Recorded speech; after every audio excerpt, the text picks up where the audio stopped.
right, other industry news. You should probably cue this one up, seeing as how I sort of have a conflict of interest here. Yes, so conflict of interest. So, story that I noticed. I will note that Charlie did not bring this one up first.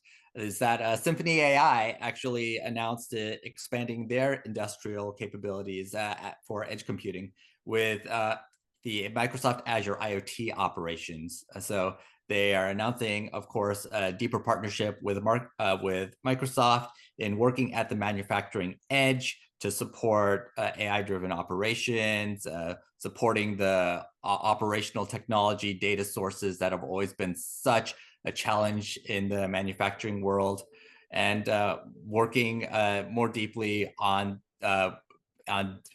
partner designations, software certifications. So I'd love to get your take on what Symphony AI is doing here and how it's important.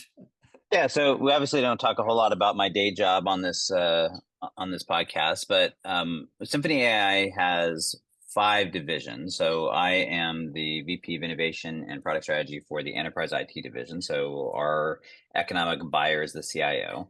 But as it turns out, my boss is Pratik, and Pratik actually runs both our division and the industrial division, which is where this came out of. So we have 4 other divisions: industrial, finance, retail, and media. And each of those other divisions is focused on very specific verticalized use cases and effectively asking, how can we use AI, the combination of predictive and generative AI, to solve specific problems in these different domains, right? So my domain is enterprise IT, but the industrial division is focused on industrial. And so this is part of an entire move to really hone in on all of that and combining, right? The historical space within industrial around AI has been, not only IoT, but Industry 4.0, this whole idea of using it for predictive analytics.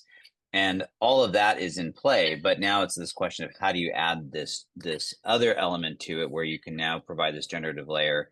And so it's actually some really interesting, exciting stuff, and they're getting a ton of great traction. And in disclosure, I actually did a presentation to one industrial client like last week, and that's it. I have nothing to do with the industrial side of it. But I've heard lots of really good things about everything that they're doing. Yeah, I find generative AI to be an interesting use case on the industrial side because there is so much legacy technology that has to be integrated into any sort of holistic manufacturing environment where you're trying to digitize. Because there are some systems that you just can't replace. They're 40, 50, 60, 100 years old, and they have been jury rigged over time to provide data, but you can't simply stop using this particular machine or this particular data source for whatever reason, because you will break down the entire workflow or the entire production line.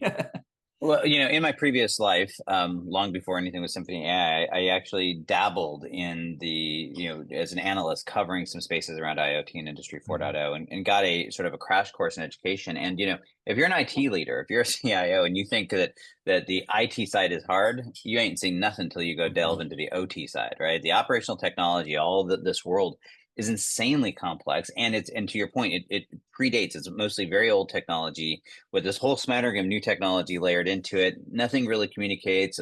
The open standards that we're very used to sort of don't exist, and so lots and lots of complication. And so that's where some of the efforts historically around predictive AI in the space has been super powerful, super useful, and also super problematic to actually make work in this very complex, heterogeneous environment that doesn't always communicate well.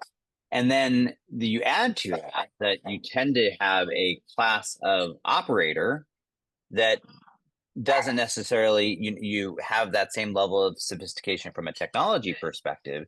And so that's where the generative AI thing has a lot of real potential and was sort of the missing gap, right? The missing link, because it's like, I can have all these predictive data and all these analytics, but if I don't have the ability to interrogate it in a human conversational type form, that's really difficult. And the challenge, of course, is you need to have that sort of domain knowledge of being able to understand the lingo. It's not just your normal sort of stuff. So those are all some of the things I think that are being tackled in this space overall. And so, of course, it's always great to see one of our sister divisions get a little bit of press on it.